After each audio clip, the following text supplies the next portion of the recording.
Like Scottie Pippen? I think we're going, yeah. Are we going? Yep. Well, in that case, I am not Scottie Pippen. I am Josh. And I am not Michael Jordan. I am Banks. Wow. I couldn't tell. And we are Odd Places. Going Claremont. Viral. We are in Claremont. Yes. We're in Claremont. We're in front of Cheezer's Palace with the girl on a cheese thing there, if you can see it. Yeah. There she is. Yeah. Josh. I hope she washed her hands. I'm not having the cheese then. Josh, Not hers. I'm over here. I'm listening to NPR. I'm listening to This American Life, and they're doing a thing on psychopaths. Ooh, I like psychopaths. And I mean, I don't like them to hurt people, but I like studying them. you should see this segment. So they're talking about a doctor, Dr. Hart, and he came up with this study because he studied back in the 80s. He studied. What did he study? He studied psychopaths inside a prison, and it's become the standard now. They use to get parole. So people who are lifers, in order to get off out, they have to pass this test. So anyway, we have a whole slew of people. Yes, we do. It's a parade of. It's I think it's a sorority. It's a parade of sorority. I think it is a sorority. So what's a group of sorority considered? Gaggle. Like a sarong? Gaggle. A sarong of sorority? I don't think they had sarongs on. Oh. So Josh. Yes. They found out these certain things that make a person a psychopath. You ready? I'm going to go off my memory, and I'm going to go a couple things I wrote down. Okay. Okay. Egotistical. Okay. Liar. Compulsive liar. Okay. Egotistical. Does not take responsibility. Okay. Does not show any remorse. Okay. I said no. Takes no blame. Does this sound like anybody you know? You just described our ex-president. Of course. Oh my God! This is my God. Is this actually a revelation for you? For me, it was. That our ex-president was a psychopath? No. Sorry, the former guy. We're just going to call him the former guy. No. When this Dr. Hart was spouting him off, I was just like, oh my gosh. Does not take blame. Compulsive liar. No remorse. No apology. It was just I was laughing in my car. And that's not the worst part. Have you ever seen a psychopath with a fan base of 74 million people? Charles Manson. 74 million people? Charles Manson? He did not have that big of a fan base. No?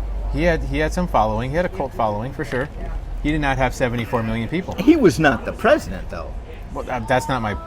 Regardless. Okay. He didn't. This is what bothers me. It's the people. There's still 74 million people that follow a psychopath right now, today, as we speak, that are killing people right now. They're killing people. His following is killing people. They're anti-vaccine. They're anti-science. They're putting out false information. They're making people make wrong decisions about themselves, about their health. They're killing people. Josh, that's a he has a psychopathic army. Okay. That's a big stretch, I think. Is it? They're not killing people? People who do not want to get the virus and catch the vaccine and catch the virus that's their choice. That's their choice. Yeah. And they can decide what they want to believe and not want to believe. Fine. Okay. But when they go out into public and they transmit the virus to others, are they not intentionally deciding to hurt other people? Because they don't wear masks either, right? They're taking zero precaution on purpose. All right. Do they bear no responsibility? So anyways, I'm just talking, there's a psychopathic cascade, or maybe army. You can call I would call them an army. You got the general, teabag bone spurs up there, and then you got his army. This is dangerous. We have a domestic army that's fighting. Okay. Our country. So, all right, I'm going to go here. Hitler, elected, stays in office. Yep. Changes. I don't know if he changes his government. No, he does. He changes the rules, He and changes then he the rules. becomes chancellor and Okay. ultimately the dictator. So he had an army also. He had people that followed him, that believed him. He did. This is why it bothers me so much. This is a very dangerous situation we're in. Okay. Because they're loyal. They're loyal to a person, not to facts or science or human rights. But that is a choice people make. Yeah. Okay. And that's a choice that I don't want people to have. Wait a minute. This country. Wait a minute. You're taking away their choices. No. I don't think people should be able to choose to be loyal to a man and not the Constitution. Why not? I mean, this is their choice. They can do that. Because if we're not loyal to the Constitution, then nothing else matters. Democracy goes out the window. Our rule of law goes out. Everything. Then let's just not be a country. That's okay. And we did that experiment for 4 years. We were in that experiment for basically 4 years. Yeah.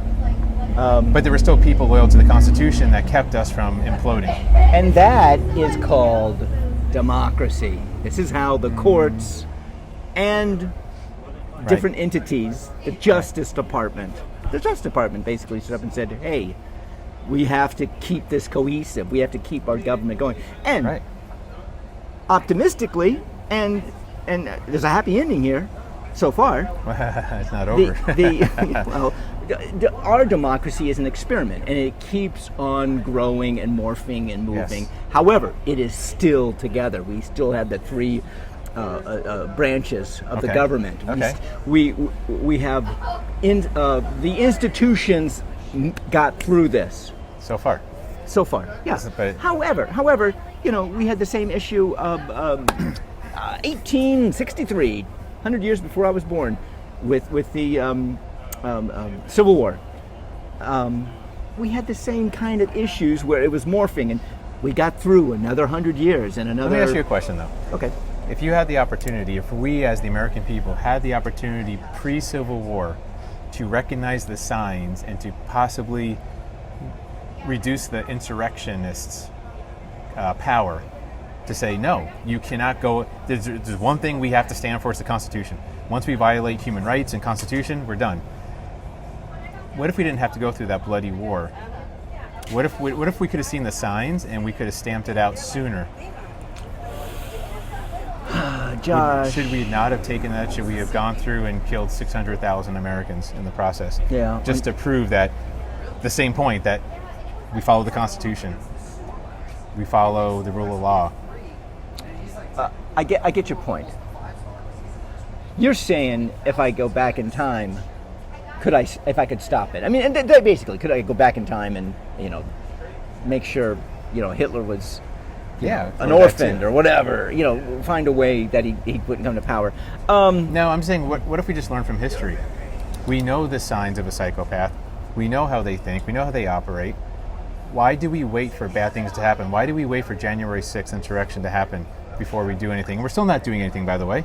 Very little.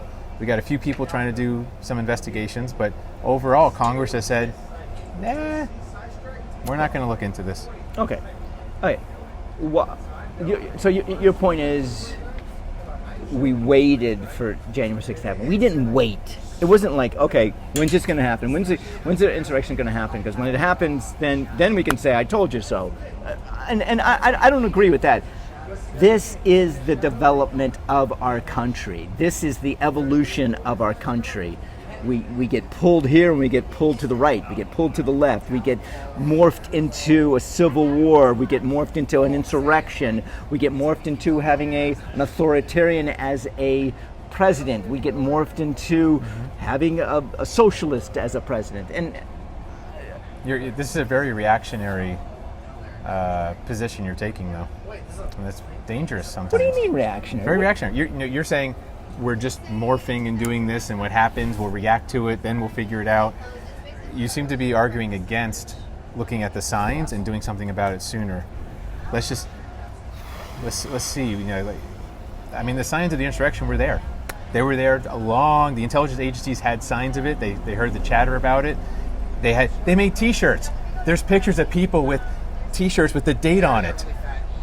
Right? Yeah. No, this was not just. It didn't just happen. It was. It was pre-planned. What you're arguing to me that I am being reactionary. Only react to what happens. Do not Do not be proactive. Yeah. To be proactive. And you know what? Our Constitution is the evidence of being proactive. The Constitution won. Right. So when someone's looking to violate the Constitution proactively, could we not be proactive in stopping them? Do we have to wait for them to violate the Constitution before we decide to put checks and balances and make changes? I'm Banks. I'm Josh. Odd Places. Going viral. Fucker.